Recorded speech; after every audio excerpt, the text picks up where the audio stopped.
Now, both the Russia-Ukraine war and the Israel-Hamas conflict dominated the Munich Security Conference. World leaders, military officers and diplomats are in Munich for the three-day annual conference dubbed the Davos of Defense. While Ukrainian President Volodymyr Zelensky made a fresh appeal for more weapons, delegates at the conference also discussed the situation in Gaza, with some holding out slim hope of a lasting solution to end the Israel-Hamas war.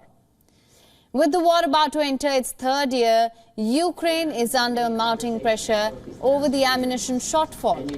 The long-term future of Western aid is also in doubt. Seeking to allay fears over U.S. stamina in helping Ukraine, Vice President Kamala Harris said that after talks with Zelensky, her country would not allow political brinksmanship to stand in the way of support to Kyiv.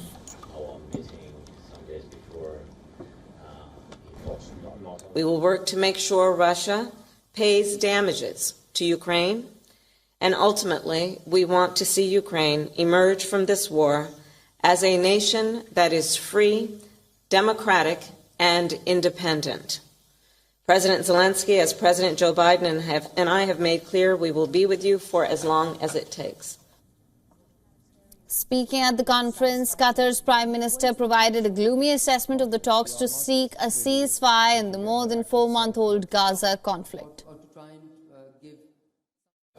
You know, the time is not in our favor. We made some good progress in the last few weeks in the negotiations, and we've been trying to reach an agreement between the two parties, yet the last few days has not been progressing as expected, and I believe there are still differences in place.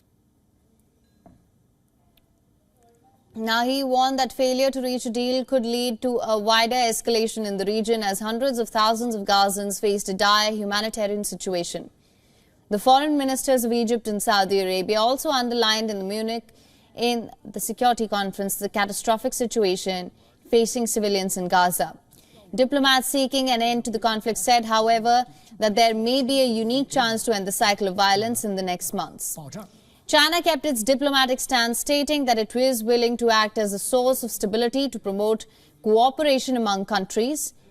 Chinese Foreign Minister called for accelerated efforts from the international community for the establishment of an independent state of Palestine so that peace can prevail as early as possible.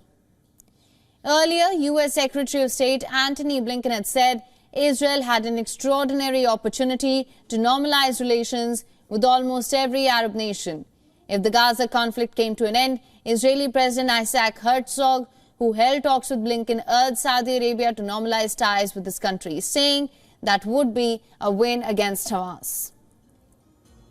For latest news, download the WION app and subscribe to our YouTube channel.